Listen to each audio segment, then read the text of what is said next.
안녕하세요. 오늘은 소외증 환자분들의 보행장애 보조적인 기능을 살려주는 운동 방법에 대해서 설명드리겠습니다. 소외증의 가장 큰 원인은 소뇌가 위축되면서 전신의 운동신경이 교란되고 손상이 발생하면서 나타나는 보행장애로 인해서 사회생활도 못하고 증상이 심해지면 전혀 걷지 못하고 누워 지내야 할 정도로 고통을 심하게 주는 증상이 보행장애입니다. 보행장애의 직접적인 원인은 골반 기능과 고관절 기능이 약해지고 악화되면서 발생하는 증상으로 동시에 소변장애, 대변장애도 상당히 심각하게 발생하는 특징을 갖고 있어요. 오늘 말씀드릴 소외증 환자분들의 운동요법은 골반과 고관절을 치료하는 과정에서 보조적인 기능으로 다리와 골반 기능을 활성화시키는 데 목적을 두고 운동을 해야 됩니다.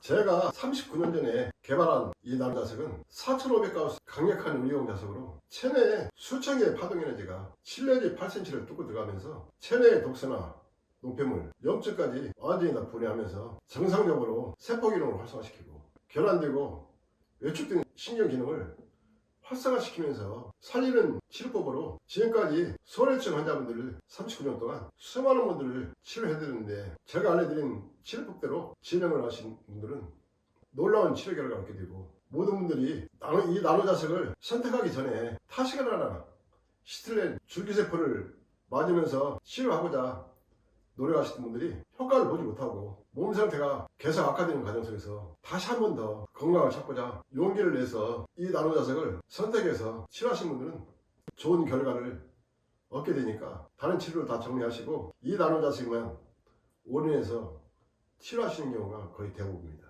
전에 소외증 환자분인 제일기포가 이 나노자석으로 치료를 하면서 상당히 큰 효과를 보였어요. 그분이 다른 치료는 전혀 하지 않고 이 나노자석만으로 2년 정도 치료한 후에 네이버 카페에 자신이 2년 동안 겪은 치료법에 대한 결과를 올린 적이 있어요. 그때 네이버 카페에서도 상당히 이슈가 됐고, 또 그게 하나의 계기가 돼서 많은 분들이 이 나노자석을 선택해서 치료하셨는데, 그분들 역시 상당히 큰 효과를 많이 보였어요.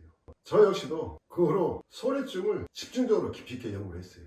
깊이 있게 연구하면서 환자분들이 제대로 효과를 볼 수 있도록 소외증 치료법을 체계화시켰고, 그 전에 느꼈던 치료 결과보다 훨씬 더 만족감을 느끼면서 치료를 할 수 있도록 해드렸습니다. 지금까지 수많은 분들을 다스리는 과정 속에서 초기에 저하고 인연이 되신 분들은 완치까지 진행하신 분도 계시고, 증상이 많이 심하신 분들 역시 10여 년이 지나도 일상생활하는데 지장이 없을 정도로 효과들을 많이 보고 계세요.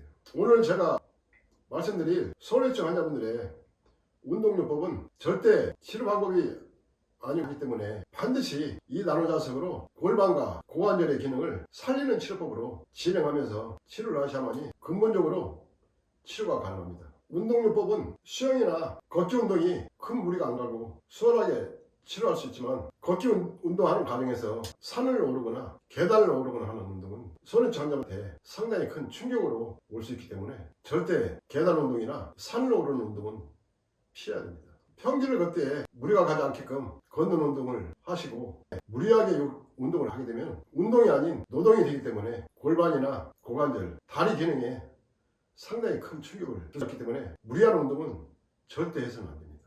그리고 전혀 걷지 못할 정도로 증상이 심각한 분들은 절대 운동은 피해야 되고, 대신 이 나노자석으로 골반과 고관절을 다스리면서 골반도 가벼워지고 다리 기능도 살아나면서 걷는 게 편해지면 실내에서 서서히 무리가 안 가게 운동을 하시고, 이 나노자석으로 진행하는 과정 속에서 걷는 게 힘들지 않을 정도로 회복이 되면 외부에서 서서히 운동을 시작하되, 처음엔 혼자서 걷는 것보다는 가족들이 옆에서 살피면서 운동을 하시는 게 좋습니다. 만약에 무리해서 운동을 하는 과정 속에서 충격으로 인해서 갑자기 쓰러지는 경우가 있는데, 특히 소외증 환자분들은 쓰러지는 것은 굉장히 조심해야 돼요.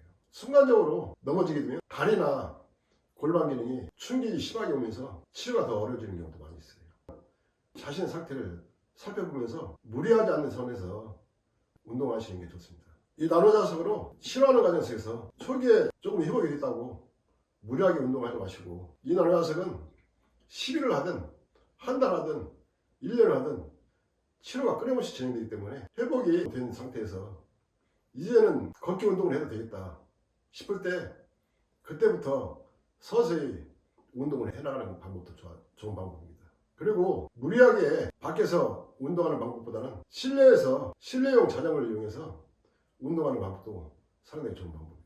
자전거를 타면 하체 기능에서부터 골반 기능까지 살려주는데 상당히 큰 도움이 되기 때문에 실내용 자전거를 이용해서 운동하는 것도 좋은 방법입니다. 다만 중요한 것은 이 나노자석으로 치료하는 과정 속에서 다리에 힘이 생기고 골반 기능이 좋아졌다고 무리하게 운동해서는 안 되고 항상 조심하면서 운동을 하는 것이 좋은 방법이에요.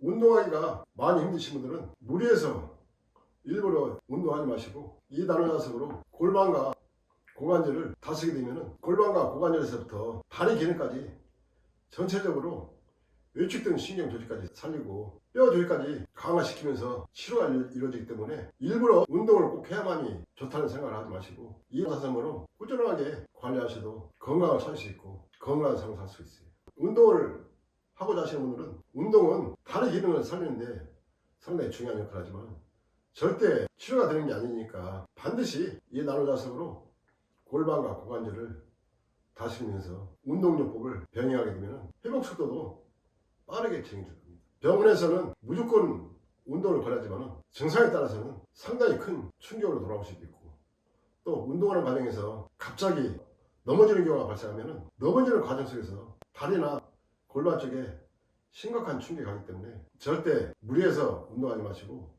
내 몸의 상태에 맞춰서 서서히 운동 횟수를 늘리는 것도 중요합니다.